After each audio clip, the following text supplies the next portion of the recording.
Spokane, a beautiful mid-sized city in Washington state. But like all cities, it has its challenges. What's different and remarkable is how local organizations here have tried to address those challenges and started to make a big difference. A Spokane hometown hero, a World Series champ, driven by more than just a ballgame win, has founded an organization that is shining light on the dark world of sex trafficking along with feeding the hungry. My journey on this rainy yet hopeful day takes me to Northwood Middle School, home to almost 900 Huskies. It is here where young students are collectively creating so-called freedom bags. It is also where I'm meeting Generation Alive CEO Marty Gonzalez. We want kids not to just see a need and feel bad about it, but what do you do about it? Because I believe the more you exercise that compassion muscle, the more it grows, the more it becomes part of who you are as a human being. The subject is heavy, the story is horrifying and almost unimaginable. It has my attention. It has everyone's attention. He tied me to a chair in the hotel room. He took my ID, my social security card, my debit cards, my cell phone, everything I had. And he told me if I left that he knew my address and that he would go and he would find me, he would hurt my family. And he put me out on the street and told me not to come back till I had money. Driven by the notion that we are all a product of our environment, Generation Alive exposes the art of compassion to the community at a very early age. What is compassion? Yeah? Sympathy plus action. Sympathy plus action. You guys are pros now. Empowering kids to see the issue and then make an impact. These freedom bags contain basic necessities that bring a sense of comfort, care, and much-needed love to the victims. The philanthropy and the service angle and having the kids really own it from beginning to end is what we make a change in their hearts. They start to understand they're empowered to create a change at 7, 8, 9, 10 years old that we're hoping they will carry for the rest of their lives. I knew a guy who was involved in human trafficking, and I sort of wanted to do this to sort of help him and all the other victims. Once again, it is important to notice that local businesses and organizations get involved and offer their support, doing their part raising awareness and lending a helping hand. It's part of our core purpose. Our mission as an organization is to enhance lives, fulfill dreams, and build communities all in the name of supporting our members. Building a better community for our members to live in, giving them opportunities to give back to their communities is really important. You've been here all day. We've been at this school. Numerica supports an organization like this. Have you ever seen this program before? I haven't seen the Freedom Bag component of Generation Alive's programs. I've seen their meal packing, and so it was really exciting for Numerica to be here today to see this element of what Generation Alive does. Why is Numerica so invested in organizations like this? Well, Numerica really believes in enhancing lives, fulfilling dreams, and building communities, and we do that through charitable giving. So what happens to them once they are out of those facilities? Let's say you cannot find their parents, you don't know what happens to these kids. That's where our partners really come into play. You know, we provide them with these bags that are given to the victims, and they help them with placement, because often it's not just placement, it's therapy, it's counseling, it's everything that comes along with that.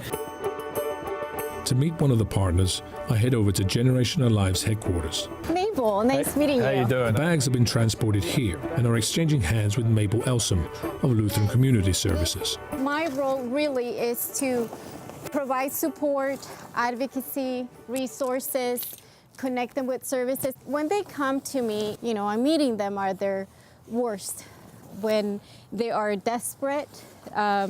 And so for me, I hear what they have to say. And so normally they're like, I have nothing with me. How can you help me? And so from there, I figure out what is that they want to do. Do they want to stay in this area? Do we have housing in this area? Do they need to go somewhere else? And if they don't have the basic necessities that they need, having just some of the items that they need in here.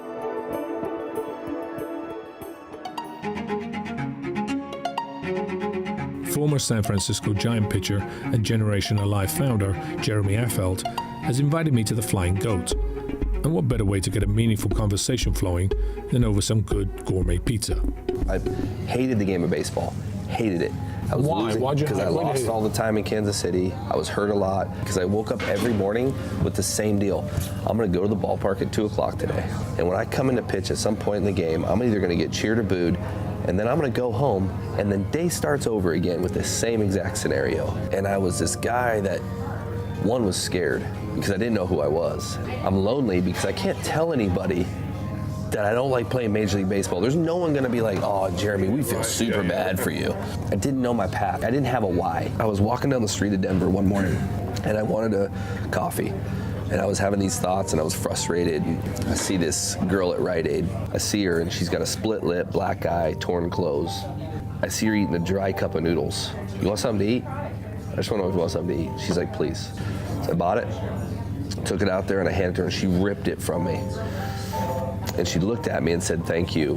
When she said thank you, it wasn't a thank you for the food. I think it was a thank you for basically saying, thank you for letting me know I exist. And it's like our realities met, because I saw this girl that's scared, lonely, doesn't know who she is, and doesn't know who she can talk to. And I'm sitting here with nice clothes. I live in a great hotel room. I work at a cathedral of a ballpark. And you have the same issues. Same exact issue. And I'm like, I needed someone to say I exist. That encounter that day changed my entire career. You flip over my baseball card and you look at my statistics from 2002 to 2006, and then look at my statistics after 2006 to basically 2014, completely different. Because I had a reason to play the game. I had a why. And I said, I want my organization to bring impact to a community that when it sees the pains that poverty creates in a community, I want to help alleviate those pains by being simply compassionate. That unconditional love is what this city, country, world needs. Someone that gets together and says, I want to love you simply because you are a human being, and I have to help because it is part of my humanity to say, you know, I achieved my dream.